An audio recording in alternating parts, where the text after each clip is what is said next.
Sometimes I talk about how bad reviews can actually encourage me to watch an anime.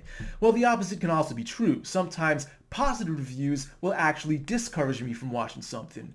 This was the case with 100 Girlfriends. I saw several reviews saying that this show is really funny, that it's, for some people, their favorite harem anime of all time, and that's all great, right? But then they go on to say things like, and that's because the harem genre overall is total garbage, and that this is actually the antithesis of the harem anime. In fact, if you don't like harem anime, then this is the harem anime for you.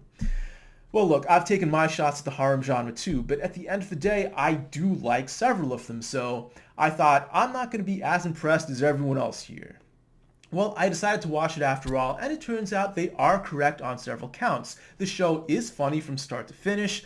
It does have a good harem composition. I would say there are several girls I do like. There are no girls that I flat out dislike. Even the tsundere on this show, she is more funny than she is annoying.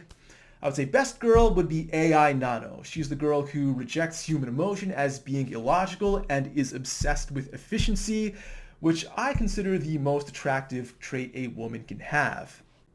Another thing I like about this anime is that every girl in the harem is considered a girlfriend, so they can do normal boyfriend-girlfriend things with each other without any pretense.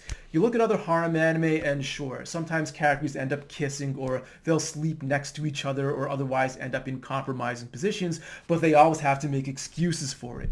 In this anime, there are no excuses, everything's just a lot more natural. Now for some of the bad news for everyone else. But great news for me is that I consider 100 Girlfriends to fall well within the metes and bounds of what I would consider a normal harem anime. Sure, it's over the top with its comedy, but it's not all that different from the rest of the genre, all things considered.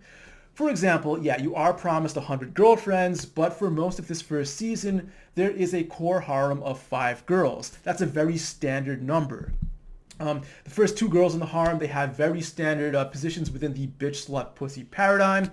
After that, they start to get a bit more unique as you would have to if you're going to reach 100, but the overall composition is not all that special.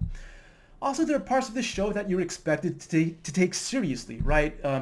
You look at other harem anime, they have some balance between comedy and drama. This one, it's very high on the comedy slider, but still there are dramatic moments that you're expected to take seriously. So all things considered, not all that different from the other harem anime. If you're the kind of person who watched this anime and said, yeah, this is so much different from all the other harem anime out there, you're just being a tsundere to the rest of the genre. So I'm saying this is double plus good. It's something that you can enjoy whether you like harem anime or not. And I would love to see a second season and to see how this anime changes, or doesn't change for that matter, as you get into the double digits with the number of girls.